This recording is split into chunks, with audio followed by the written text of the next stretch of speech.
आज देश में इतने सारे प्राइवेट स्कूल खोले गए हैं कि उन्हें सरकार से बाकायदा मान्यता मिली हुई है, लेकिन आज उन्हीं स्कूलों पर सवाल उठने लग गए हैं। स्कूल प्रबंधन पर भी सवाल उठ रहे हैं, बात शहर की हो गांव की हो। अगर हम बात करें बीजेपी के जिलाध्यक्ष की, तो उन्होंने अभिभावकों पर भी सवाल खड़े कर दिए। कैसे, देखिए इस रिपोर्ट में।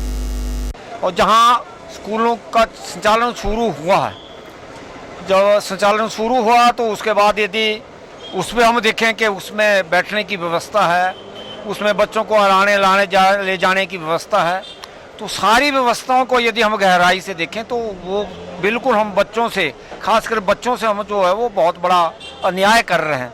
छोटे बच्चों से अन्याय कर रहे हैं, क्योंकि हम बच्चों को पढ़ाना तो चाहते हैं, माँ बाप तो चाहता है कि हमारा बच्चा अच्छी जगह पढ़े, लेकिन व्यवस्था के हिसाब से जो स्कूल, जितने भी स्कूल आप गांव में चले हैं उनमें व्यवस्था नहीं है।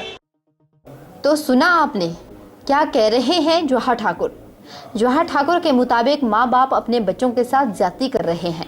उन्होंने गांव में जितने निजी स्कूल खोले गए हैं उन पर भी सवाल उठाए। जवाहर के मुताबिक आज गांव में जो स्कूल की बसें चल रही है उसमें कभी ड्राइवर नहीं होता तो कभी स्कूल के लोग ही गाड़ी चलाना शुरू कर देते हैं, जो सरासर गलत है।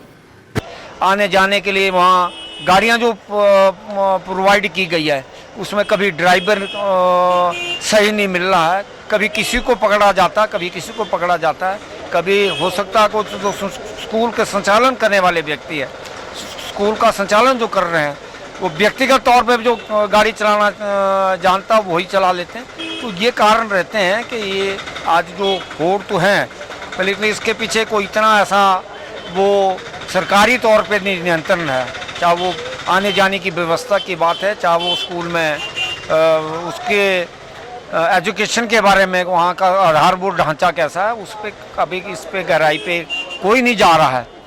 आज अक्सर देखने को मिलता है कि निजी स्कूल बसों और गाड़ियों में बच्चे ज़्यादा होते हैं और उसमें सीटें कम होती है और गाड़ी ओवरलोड की शक्ल ले लेती है, जिसकी वजह से हादसे होने का अंदेशा भी बना रहता है, जबकि ऐसा नहीं होना चाहिए, क्योंकि कई मासूमों की जिंदगी का सवाल है। बसों में बच्चे उतने ही अच्छे लगते हैं जितने उसमें सीटें होती है, क्योंकि सरकार ने वो कानून बनाया हुआ है, गाड़ी वाला ने गाड़ी उस टाइप से बनाई है कि 2 स्कूटर पे 2 आते हैं, दो ही बैठते हैं। अगर 10 बच्चों की अगर वैन है तो उसमें 10 ही आएंगे, अगर उसमें हम 20 डाल देंगे तो दुर्घटनाओं का कारण बन जाता है। ऐसा नहीं होना चाहिए। मतलब ये होना चाहिए कि मतलब हर चीज़ जो है ना वो टाइम होनी चाहिए, और बच्चों की कैपेसिटी अगर 25 बच्चे एक गाड़ी में जाते हैं तो 25 जाने चाहिए, उसमें चलो 25 से जाए 26 हो जाए वो भी चलेगा, लेकिन 25 से जाए 40 हो जाए तो बिल्कुल ही गलत है।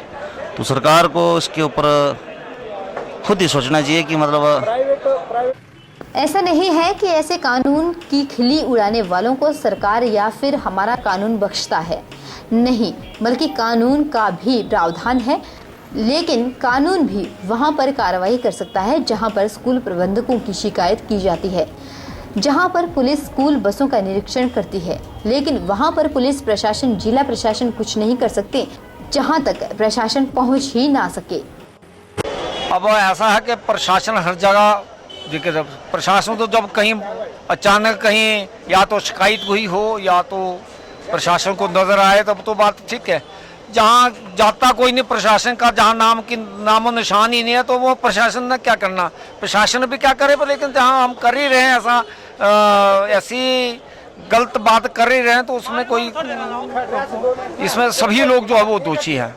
गौर है कि गांव में ऐसे कई स्कूल हैं जहां पर निजी स्कूल तो चल रहे हैं, लेकिन उनके पास बुनियादी इंफ्रास्ट्रक्चर तक नहीं है। स्कूल बसों में रेगुलर चालक तक नहीं होता। ऐसे स्कूलों को भी मान्यता दी गई है, जबकि सरकार को तब तक मान्यता नहीं देनी चाहिए जब तक उनके पास मूलभूत सुविधा ना हो।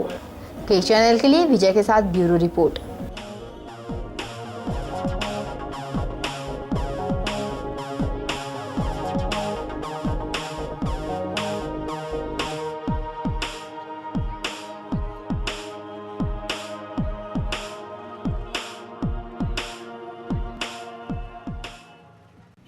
जी हाँ, वाकई उन स्कूलों को मान्यता नहीं मिलनी चाहिए जिनके पास मूलभूत सुविधा तक ना हो। बहरहाल यहाँ रुकेंगे एक छोटे से ब्रेक के लिए, जल्द लौटते हैं।